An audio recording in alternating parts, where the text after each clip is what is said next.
Apa yang terlintas di benak kalian ketika mendengar kata kota?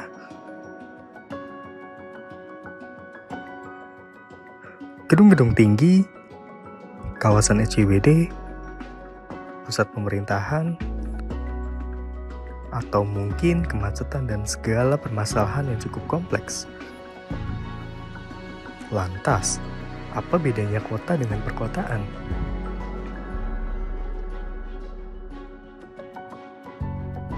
Coba kita perhatikan dua gambar berikut.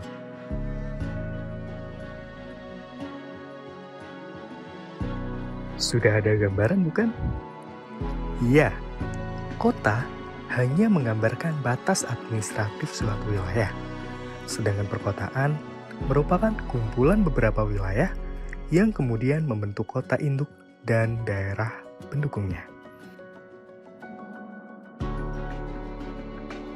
Pontoh dan Kustiawan 2009 menjelaskan bahwa kota adalah tempat dengan konsentrasi penduduk lebih padat dari wilayah sekitarnya karena terjadi pemusatan kegiatan fungsional yang berkaitan dengan kegiatan atau aktivitas penduduknya. Sedangkan perkotaan didefinisikan sebagai permukiman yang meliputi kota induk dan daerah pengaruh luar batas administratifnya yang berupa daerah pinggiran.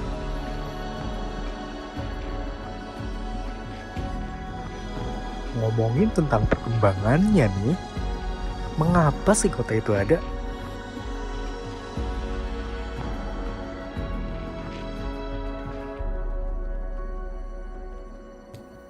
Terdapat setidaknya 3 alasan kenapa kota dapat terbentuk, terutama dari sudut pandang ilmu ekonomi perkotaan. Yang pertama adalah economies of scale. Apa itu economies of scale? Economies of scale adalah proses ketika perusahaan mampu menurunkan biaya rata-rata sebagai akibat adanya peningkatan jumlah produksi. Karena manfaat yang diperoleh dari pembentukan satu perusahaan X, ya, produk X misalnya, dengan skala besar, baik yang didorong oleh kekuatan pasar atau perencanaan terpusat, para pekerja akan tinggal di sekitar perusahaan tersebut, yang pada akhirnya akan mendorong terciptanya sebuah kota. Yang kedua adalah comparative advantage atau keunggulan komparatif. Comparative advantage adalah kemampuan dari individu, dari sebuah negara, dari sebuah wilayah, dari sebuah kota untuk dapat menghasilkan atau melakukan aktivitas yang memproduksi suatu barang atau jasa dengan lower opportunity cost daripada orang atau kota atau wilayah lainnya. Jadi misalkan di sebuah kota, kita sebut kota A, dia memiliki sumber daya yang melimpah dalam pembuatan roti misalnya. Kemudian didukung juga dengan populasi, dengan sumber daya manusia yang sangat pandai dalam membuat roti. Jadi kita bisa melihat bahwa kota A ini dapat bersaing, memiliki keunggulan komparatif dalam memproduksi roti dibandingkan kota B, C, D, E atau kota-kota lainnya. Ini juga dapat memicu terbentuknya kota. Kemudian yang ketiga adalah amenities. Amenities atau sering juga disebut dengan fasilitas. Siapa yang tidak mau pindah ke kota dengan fasilitas yang jauh lebih lengkap, dengan sarana prasarana yang apa-apa ada, dan juga dengan fasilitas untuk melakukan mobilitas secara lebih efisien. Saat ini, 55% populasi dunia tinggal di perkotaan, yaitu sekitar 4,2 miliar jiwa. Pada tahun 2050, diperkirakan populasi di perkotaan akan berlipat ganda, sehingga 7 dari 10 orang di dunia akan tinggal di perkotaan. Di Indonesia, pada tahun 2025, diperkirakan sekitar 68% populasi akan tinggal di perkotaan. Dan pada tahun 2035, diperkirakan angka ini akan terus meningkat menjadi 76%. Bahkan, pertumbuhan rata-rata penduduk perkotaan di Indonesia melebihi rata-rata pertumbuhan penduduk nasional.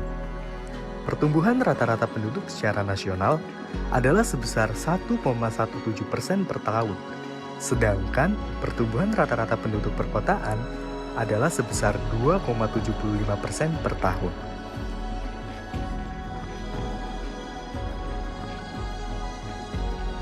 Populasi perkotaan yang terus meningkat dibarengi dengan munculnya berbagai permasalahan perkotaan di dunia. Globalization, urbanisasi, climate change, epidemi atau pandemi.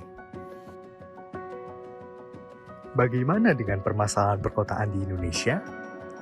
Apa sebetulnya yang masih menjadi problem di negara kita ini?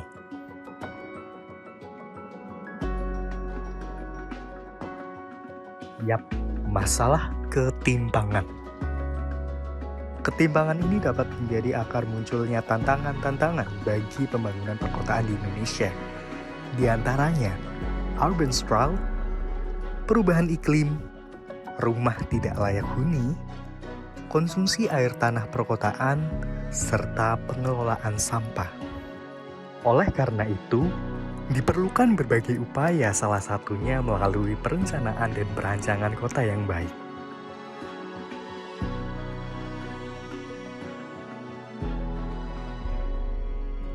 Perencanaan kota dan perancangan kota dibedakan berdasarkan skala cakupannya. Perencanaan kota melihat kota dalam skala makro yang berfokus untuk memastikan bahwa perencanaan memenuhi standar dan peraturan. Sedangkan perancangan kota melihat kota dalam skala meso yang berfokus untuk menciptakan kualitas ruang dari sebuah kawasan atau kota.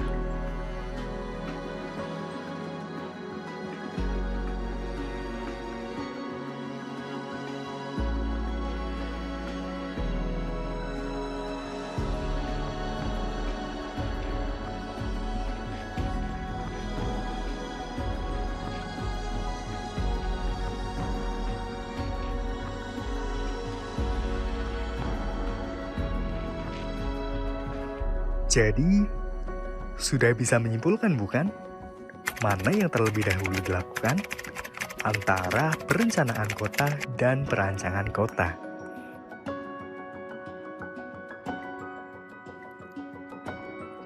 Perencanaan dan perancangan kota berperan penting dalam pembangunan ekonomi di suatu wilayah. Tantangan yang ada harus dibarengi oleh berbagai upaya untuk menciptakan terwujudnya smart growth dalam perencanaan perkotaan.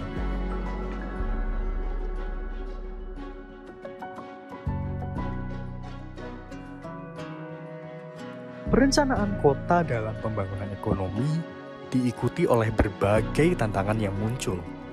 Zona guna lahan yang cenderung tunggal, konflik atau eksternalitas negatif dari kawasan ekonomi, perencanaan transportasi yang seringkali tidak selaras dengan lokasi permukiman dan pusat kegiatan ekonomi, perencanaan industri atau sektor ekonomi yang ditargetkan yang tidak cukup berbasis tempat, rencana pertumbuhan ekonomi regional yang tidak cukup mengadvokasi atau memasukkan prinsip-prinsip smart growth, pembangunan berorientasi transit yang seringkali belum disesuaikan dengan konteks kebutuhan pasar.